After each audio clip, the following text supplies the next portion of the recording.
Atenção, querido colega arquiteto, especialmente arquiteto. Design de interiores fica aqui que é só por uma questão de curiosidade mesmo, mas esse é para o arquiteto que eu vou conversar hoje. Este vídeo tem pré-requisito. Pré-requisito é o vídeo que sai, o último vídeo que saiu no canal do Estúdio M4. Mas eu vou resumir aqui para você. Você vai lá depois assistir e entender todo o rolê.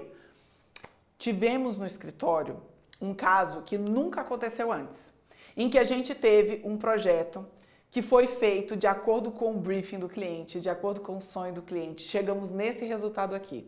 Os clientes estavam apaixonados, felizes e satisfeitos. Mas esse projeto não coube no orçamento dos clientes.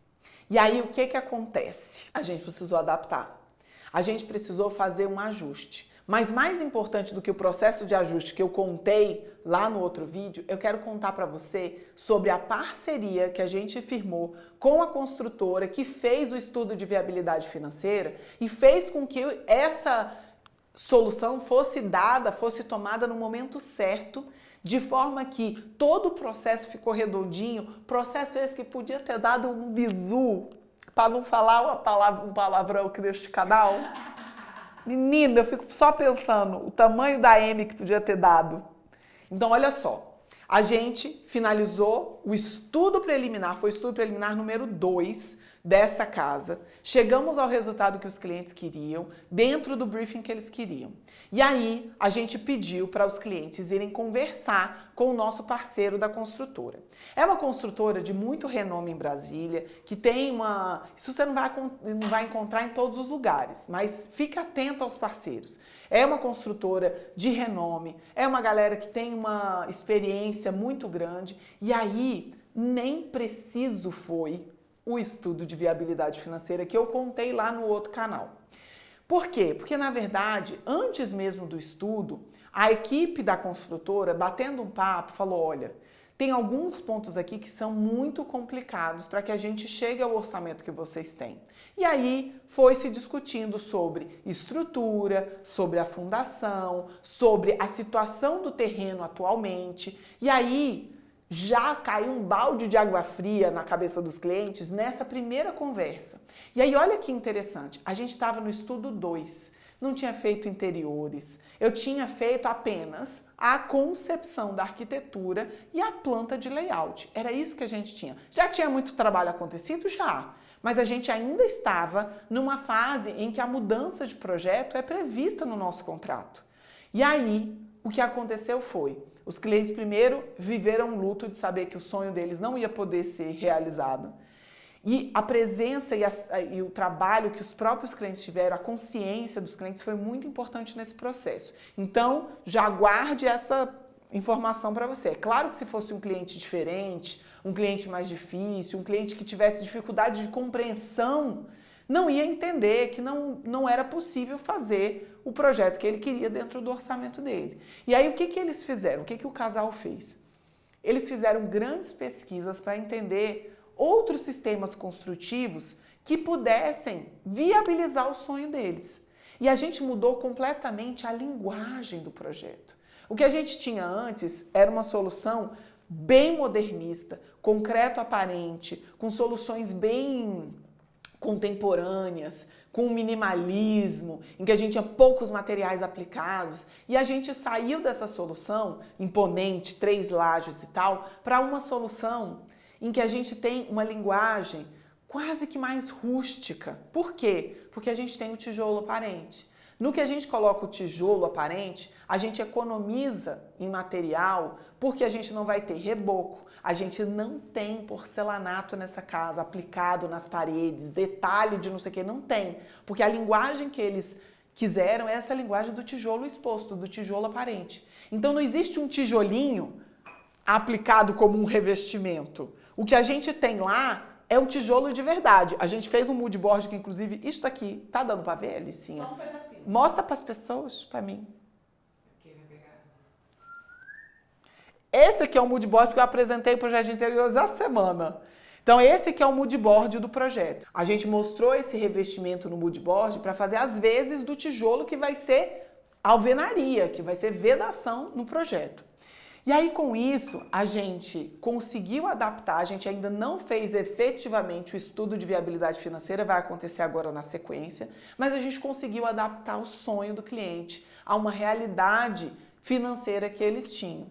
Então, ainda que a gente ainda vá fazer o estudo efetivamente com o que a gente tem agora, está muito mais viável, porque até o revestimento de piso, gente, a gente adaptou. Não existe porcelanato, não existe sequer cerâmica. A casa vai ser feita com um concreto polido no piso. Eu tenho chamado para os clientes que a gente está usando uma linguagem de honestidade arquitetônica. A gente não tampa nada. O que está lá é o que é. A parede é a parede, o piso é o piso, o pilar é o pilar, a gente não tampa nada. E quando a gente trouxe soluções para a gente tampar alguma coisa, eles falaram, a gente quer o tijolo aparecendo mesmo. Então, nos banheiros, a única coisa que a gente vai fazer é usar pedra, granito. A gente vai usar uma pedra em todos os lugares que a gente precisa tampar o tijolinho. Com isso, a gente usa materiais naturais, materiais que não são sintéticos ou que imitam alguma outra coisa. Eu sou super fã de porcelanato, vocês sabem disso. Mas essa foi a linguagem que os clientes trouxeram, essa honestidade arquitetônica que eu brinco. Então, todos os lugares em que a gente vai precisar de algum revestimento, por exemplo, banheiro, box, a gente vai usar o granito. E mira, mas o granito é muito mais caro. De fato, ele nesse caso vai ser mais caro, mas aí a gente tem também um conceito arquitetônico. Se a gente colocasse uma cerâmica no banheiro, ia ficar mais barato? Sem dúvida. Mas isso faz parte do conceito deles. A gente vai ter essa linguagem em que todos os materiais da casa são materiais que de fato são ou naturais ou estruturais. Resumo da ópera, querida arquiteta, querido arquiteto, coleguinha. É muito interessante que você monte uma parceria para que você possa ter pelo menos um bate-papo na fase de concepção do projeto. Conversa com as pessoas, não tenta adivinhar sozinho, não existe fórmula mágica. Vai dar R$ 385.040. Não tem jeito, meu anjo. Então converse com as pessoas, senta com o marceneiro. A gente está com outro caso semelhante aqui no escritório, que aí é uma kitnet.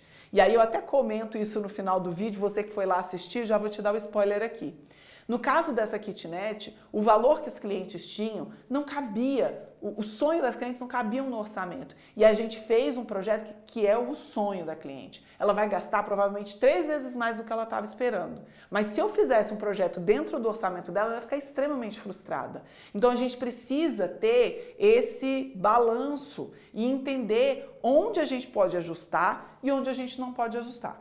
Uma coisa é fazer uma kitnet que custa R$90 mil a obra. Outra coisa é fazer uma casa em que os clientes previam gastar 1 milhão e a casa custar 3. É muito diferente. Um sonho é adaptável e outro não. Então, a gente precisa corrigir isso e ajustar no processo para evitar grandes dores de cabeça. Eu tô com um cliente agora que desistiu do projeto da casa dela depois de ter feito a casa com outro arquiteto, com outro escritório, porque a casa não coube no orçamento. E aí ela vendeu o terreno, ela desistiu do sonho porque era inviável construir. Depois de todo esse processo, imagina, não é só o investimento no projeto, mas imagina a frustração desse casal.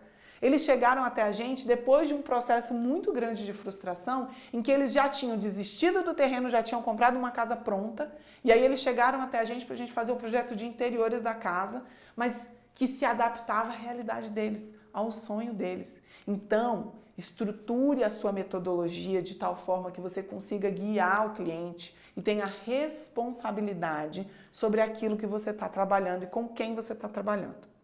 Este é o grande... Não. Essa é a grande lição do vídeo de hoje. Mas vai lá assistir o outro vídeo para você poder entender tudo, tá bom? Por hoje é só, até a próxima. Tchau. Coloca aqui nos comentários o que você achou deste rolê que eu quero saber.